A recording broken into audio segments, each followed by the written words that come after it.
If you work in trades, you've probably heard of the term COR. But what actually is it? Do you need it? And is it worth getting for your business? They're not cheap. In this video, we're going to break down what COR is, how it works, and when it actually makes sense for you to get one. The Certificate of Recognition, or COR, is a nationally recognized certification that shows your company has a health and safety program that meets established standards set by your province or territory. These standards are based on the occupational health and safety requirements, and each province has its own governing body. For example, in Alberta, COR is issued through the Government of Alberta. In BC, it's issued through WorkSafe BC. So while it's nationally recognized, it's administered at the provincial level. So how does it work? COR is voluntary and audit-based. That means you don't just apply and get it.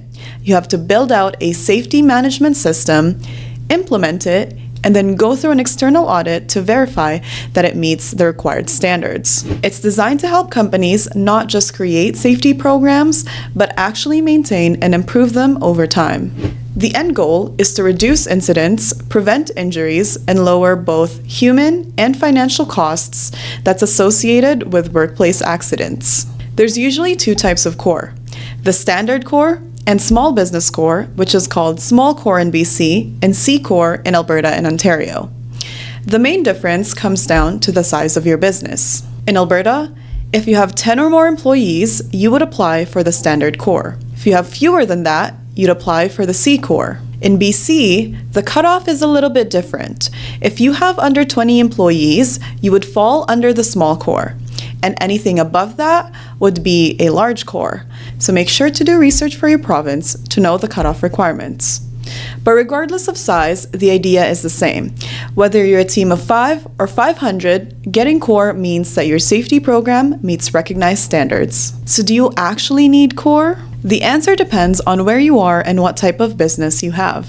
In most cases, you don't need a COR, but if you're a contractor looking to bid on larger projects, especially in industries like construction, oil and gas, or manufacturing, COR is often expected. In some provinces and industries, like forestry in BC, it's a requirement.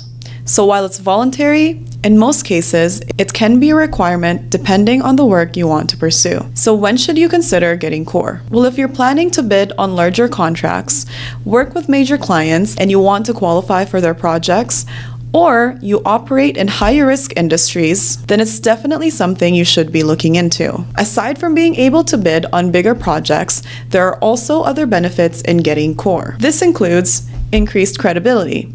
It shows clients and partners that you take safety seriously and have a structured system in place. Financial incentives may also be available to you. For example, you may be eligible for rebates or discounts on workers' comp benefit premiums in your province. So where do you start? Since COR is managed at the provincial level, the process will depend on where you're located. You'll typically work with a certifying partner in your industry who will guide you through building your safety program and preparing for the audit. At the end of the day, while COR is a nationally recognized standard, it represents the minimum baseline. It shows companies that you have a health and safety program in place. In the real world, many larger companies or prime contractors will still run their own safety screenings to make sure you're actually doing what your COR says you are. So while COR shows that you meet industry standards, it's really about walking the walk. So if your goal is to create a safe work environment and make sure that your team goes home safe every day, then building on top of the COR is where the real value comes in. That's where working with a health and safety consultant can help you strengthen and evolve your program even further. If you found this helpful, make sure to like and subscribe for more practical HSE content. Thanks for watching, and we'll see you in the next one.